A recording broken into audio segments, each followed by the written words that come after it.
सबको जय मसीह की। आज हमने एक विषय लिया है जो आज्ञाकारिता के विषय में बात करता है। और इस आज्ञाकारिता के विषय में ये कहा गया है कि आज्ञाकारिता एक विकल्प नहीं है, एक जीवन शैली है।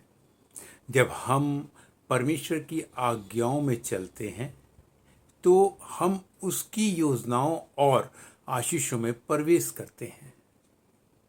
आज्ञा का पालन करना आसान नहीं, लेकिन यही वह मार्ग है जिससे परमेश्वर हम पर भरोसा करता है और हमें अगली आत्मिक ऊंचाइयों तक ले करके जाता है। आज्ञाकारी हृदय प्रभु को प्रिय होता है। जब हम देरी किए बिना पूरे विश्वास नम्रता से उसकी बात को मानते हैं तो हमारा जीवन गवाही बन जाता है।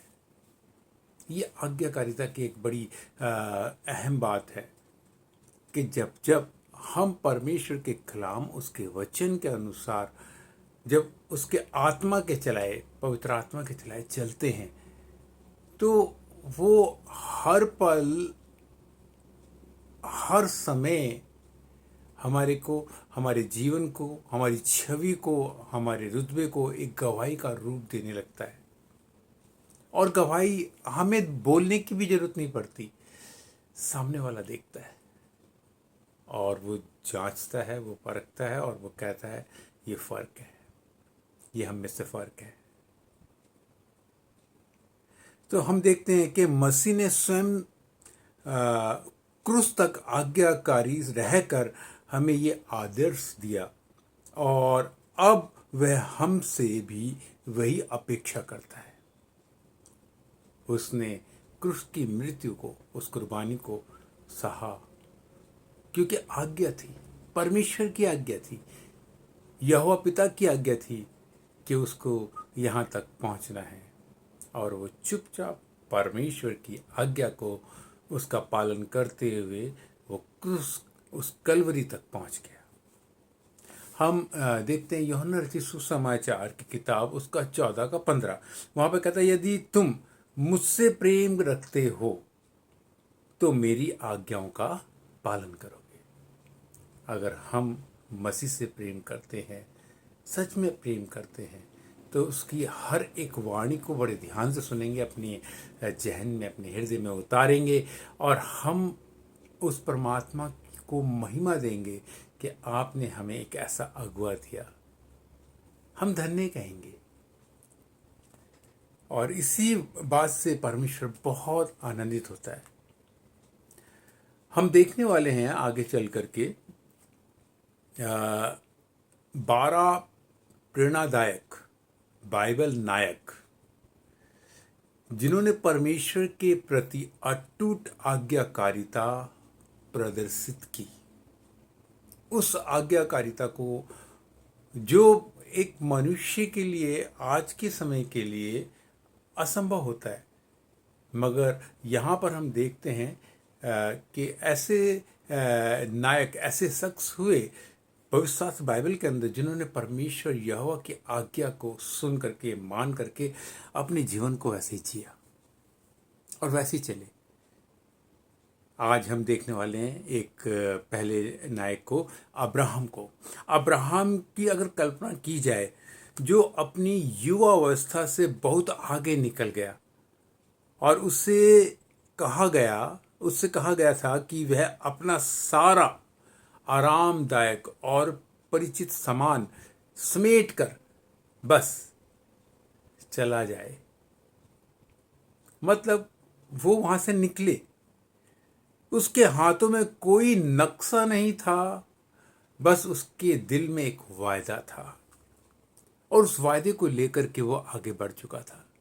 हम देखते हैं, अगर हम पवित्र शास्त्र बाइबल पढ़ते हैं और उसकी उत्पत्ति की किताब, उसका 12 अध्याय, उसका 1 से 3 तक पढ़ते हैं तो वहां पे क्या लिखा है?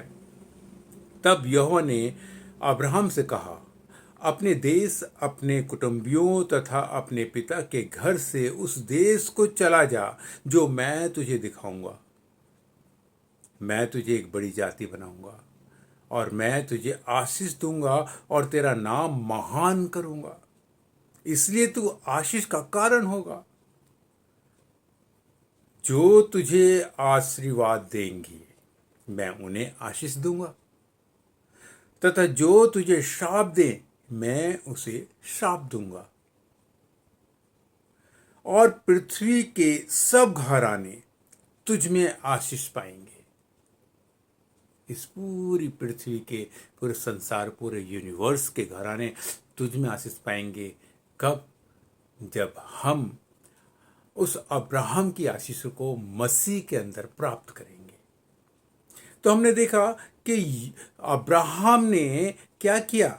अब्राहम से जब कहा गया कि यहोवा ने अब्राहम से कहा, अपने देश, अपने कुटुंबियों तथा अपने पिता के घर से उस देश को चला जा जो मैं तुझे दिखाऊंगा। वहां पर उसके पास कोई नक्शा नहीं था, कोई ऐसा ग्राफ, कुछ ऐसा कुछ नहीं बताया गया। तो फिर ये कैसे चल रहा था? कहाँ दाएं मुड़ना, कहाँ बाएं मुड़ना, कैसे? यहां पर हम देखते हैं कि अब्राहम की जो दृष्टि थी उस वायदे के ऊपर थी। उसका जहन में, उसके आत्मा में एक ऐसा विश्वास था जिसको वो दृढ़ विश्वास के साथ उस आवाज को वो निरंतर अपने कानों में सुनता था, निरंतर अपने कानों में सुनता था। और पिता उसको बताता था कि इस रास्ते से नहीं, इस रास्ते से चल, उधर नहीं इधर चल। वो जिस रास्ते पे जा रहा था उसको जाने से पहले उसके कुटुंबियों ने, उसके रिश्तेदारों ने, उसके जानने पहचानने मिलने वालों ने, सबने रोक दिया था। जब वो अपना सामान पैक कर रहा था, सब समेट रहा था, उस वक्त उसको सबने रोक दिया और कहा कि नहीं, तू जिस ओर जा रहा है ना, उस ओर कोई नहीं जाता, उस ओर की और तो कोई देखता भी नहीं है, तू इस ओर चला जा, यहाँ बड़ी बसावट है, यहाँ पे सब कुछ हरा भरा है, सब कुछ बहुत अच्छा है। मगर तू तो ऐसी जगह जा रहा है जहाँ जिस और तो कोई इच्छा भी नहीं करता कि उस साइड वो घूम करके उधर चला जाए। देख, वो बहुत खतरनाक जगह है, वो सही नहीं है। बहुत तरह की बातें बोली गई थी, अब्राहम को रोका गया था उसे कि नहीं, उससे मत जा। मगर वो उसी तरफ चला जहां यहोवा ने उसको बताया था कि तुझे इधर। तो आप ये देखिए उस आवाज के अंदर कैसे एरो बन गया था, कैसे उसके अंदर एक नक्शा बन गया था, जिसमें उसने ये निर्णय लिया कि मुझे इधर नहीं जाना, मुझे इधर जाना है। तो ये बात हमें बताता है परमेश्वर का कलाम, उसका वचन, कि वो उसकी आज्ञा के अंदर कितना ज़्यादा डूबा हुआ था। परमेश्वर यहोवा ने बड़ी विचित्र तरीके से उससे बात की थी। जहाँ रहता था, जो उसके कुटुंबीय थे, जो उसके पिता का घराना था, वहाँ से निकल पाना इतना आसान नहीं था। आज भी हम देखते हैं लोगों के जीवनों में, लोगों के अंदर बहुत मुश्किल होता है परम पिता परमेश्वर, उस महाराज अधिराज के सम्मुख घुटने टेकना, उसकी बात को ध्यान देना, उसमें समय गुजारना और उसके लिए अपने आप को निकालना। परमेश्वर आज भी बहुतों को निकालता है उस बुर्गत से, उन चीज़ों से जिसमें वो धंसे हुए हैं। तो हम देखते हैं कि अब्राहम जब वहाँ से निकला, तो यहाँ पे लिखा है गया कि उससे कहा कि उस देश को चला जा जिसे मैं तुझे दिखाऊंगा।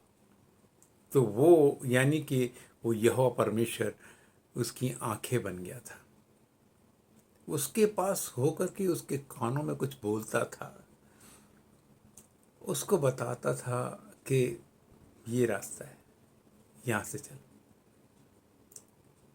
वो उसके आगे आगे चलता था, उसके दूत आगे आगे चलते थे और वो निरंतर उस आज्ञा के अनुसार चलता रहता था।